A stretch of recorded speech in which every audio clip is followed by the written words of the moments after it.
In the Star Wars canon novel From a Certain Point of View, something very important happens with Grandmaster Yoda during his exile on Dagobah. For the first time in 20 years, Yoda feels something in the Force that he has never sensed before. The day Anakin Skywalker died, his Force signature ceased to exist, as in the Ahsoka novel. When Ahsoka was on the bridge, she sensed something terrible happen on their way back to Coruscant. Soon she would come to realize that the clones had turned against the Jedi, but in a desperate attempt to try and find Anakin, Ahsoka reached out through the Force, but only felt a dark void where Anakin Skywalker had once been. Ahsoka was massively familiar with the Force signature of her former master now, and the fact that she could not sense him in the Force was seeming confirmation that Anakin had been killed. But something strange here happens on Dagobah 20 years later. Yoda, while making his way back to his hut, senses something in the Force. At first, it is not Anakin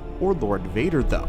First, he senses Obi-Wan Kenobi, and as we read further into this short story, we come to realize that Yoda is sensing the final duel between Darth Vader and Kenobi on the first Death Star. And Yoda discovers something shocking. He discovers that there is still Anakin left inside of Darth Vader, and for the first time, Yoda senses what Anakin is feeling and what Vader is feeling, identifying them as two separate personages in the Force. The first thing he senses is a steady vibration of calmness, composure, and power. It is a familiar feeling that Yoda has sensed many times before, and he instantly recognizes it as Jedi Master Kenobi. Yoda describes the power of Obi-Wan as not the calm akin to a night sky, but rather the calmness of waves hitting a shoreline and then retreating deeper into the ocean. A consistent power, completely at peace and completely in control. But then Yoda is hit with another wave, another vibration. He senses something strong, powerful, fortified, but it lacks the calmness of the first. But there is also something deeply angry, ferocious, and extremely arrogant within the second signature.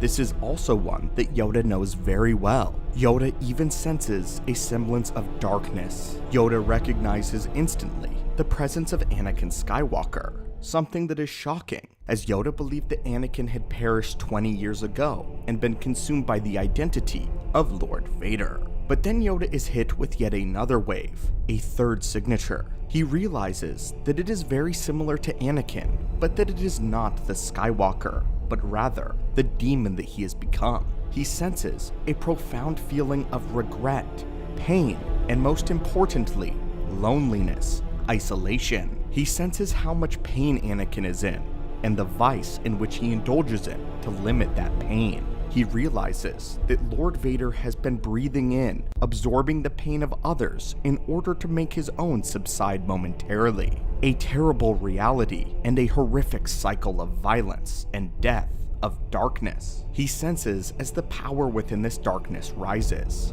indulging in the pain of himself and others. For the first time ever, Yoda instantly recognizes this presence as one he has not sensed fully before, as Darth Vader. It saddened the Grandmaster a great deal that in order to let the pain subside, Skywalker had to indulge in it. Yoda, for the briefest of moments, feels great sympathy for Anakin. He feels great regret for not setting him on a lighter path as a Jedi Master. As the Grandmaster, this should have been his duty, and Yoda is consumed with regret and even a sense of humiliation. But then something amazing happens. Yoda senses Obi-Wan's signature growing, achieving levels even beyond what the Grand Master is capable of. Obi-Wan's power is growing exponentially in the Force, achieving something that very few Jedi ever have. Yoda knows exactly what is about to occur, as Obi-Wan's presence explodes into the Netherrealm of the Force. As Kenobi vanishes before Vader, his training is complete, and he is now truly more powerful than the Dark Lord and even the Grand Master could possibly imagine. But then something massively tragic and fascinating happens. Yoda's attention turns back to Anakin. He senses the boy, the once Jedi, fall deeper into loneliness and rage. Anakin's very connection to Obi-Wan Kenobi has kept him alive, hidden deep within Darth Vader. Even though what is keeping him there is his hatred for Kenobi, it is still this attachment to Obi-Wan that has allowed Anakin to persist through the identity of Lord Vader. Yoda is filled with immense grief as he senses that Anakin is now completely alone. The death of Kenobi did not bring him satisfaction or power, the power and the closure that Darth Vader so desperately desired. Instead, it weakened him. Yoda says that he almost feels pity for him before he is reminded of the atrocities of what Vader has committed.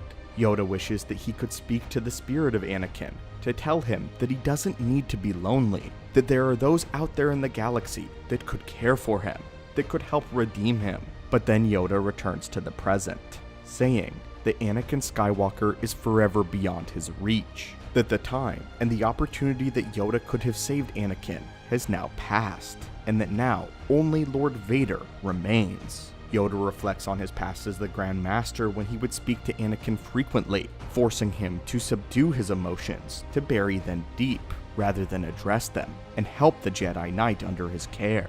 Yoda realizes that that time is gone, but that the regret will always remain. Yoda admits that it is his fault that Lord Vader has grown as powerful as he has. His fault that he did not sense the trouble in Anakin. Yoda's mind, though, then goes to Leia. The steadfastness is very similar to that of Obi-Wan, and he wonders if Leia may have the power to redeem her father, what Leia would even say to Anakin. But in the end, Yoda and Obi-Wan together resolve to train Luke instead, for the simple fact because he is more like Anakin. Although Yoda admits that he will not find redemption in redeeming the Jedi Knight of Anakin Skywalker, he can right his wrongs by training someone similar to him, by training Luke to be a pure Jedi.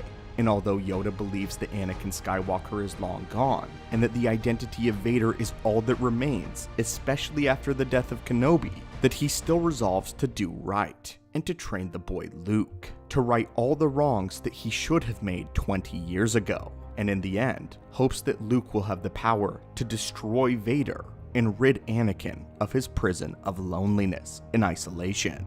But that was how Yoda sensed the climactic duel between Obi-Wan Kenobi and Darth Vader on the Death Star, sensing three different presences in the Force: Anakin Skywalker, chained to loneliness and pain; Obi-Wan Kenobi, a powerful wielder of the Force, balanced, at peace; and Lord Vader, an agent of fury, darkness, but above all, an agent of pain and suffering. This passage from a certain point of view is very phenomenal for a few reasons. This is presumably the only time that Yoda has ever sensed the presence of Lord Vader, and his opinion about it is shocking. It is also a time, though, where he reconnects with Obi-Wan, sensing just how powerful the resolve of the Jedi Master has now become. This is also a crucial moment, though, as it's where Yoda admits that he has done wrong by Anakin, and resolves to remedy that by training his children the way that he should have trained the Chosen One. But anyway, my friends, what are your thoughts on this? What are your thoughts on this passage from the novel A Certain Point of View? Again, this is the canon interpretation. What are your thoughts on the three personages that Yoda senses? And which of them caught you the most off guard, if any? As always, my friends, thank you so much for visiting the archives today, and may the Force be with you always.